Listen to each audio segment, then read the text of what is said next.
असं म्हणतात की ही स्मशान साधना आहे, ही स्मशानातच केली जाते. मग ही साधना स्मशानमध्येच होती, स्मशानमध्येच साधना होती. मग स्मशानचा आणि कालभैरवचा कसा संबंध येतो? मग स्मशानमध्येच कालभैरवाची उत्पत्ती. सगळं काही कालभैरव स्मशान सिद्धी करण्यासाठी कालभैरवच सिद्ध करावं लागतं पहिले.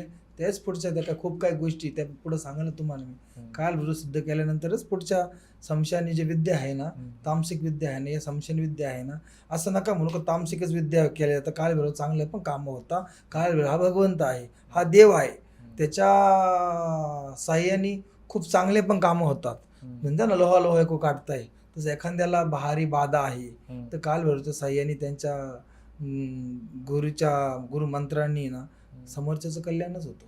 बरं, आम्हाला थोडंसं डिटेलमध्ये सांगा या साधनेबद्दल. कालभैरव सिद्धी करायची म्हटलं ना तर ही स्मशानमध्ये करावं लागते आणि ती साधारण मनुष्य कोणी काय करू शकत नाही.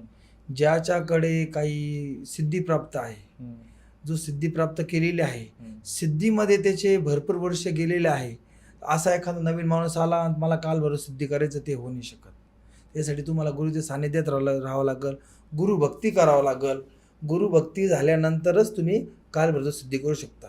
कालभैरव सिद्धी करताना तसं कच्चं मांस लागतं, मदिरा लागणार, काळे उडीद लागता, आपली लाह्या म्हणजे आपला पोहे असता ना, भत्ता, मुरमुरे, त्याला मुरमुरे म्हणता काही ठिकाणी, मुरमुरे लागता याची, आणि धुनी लागते.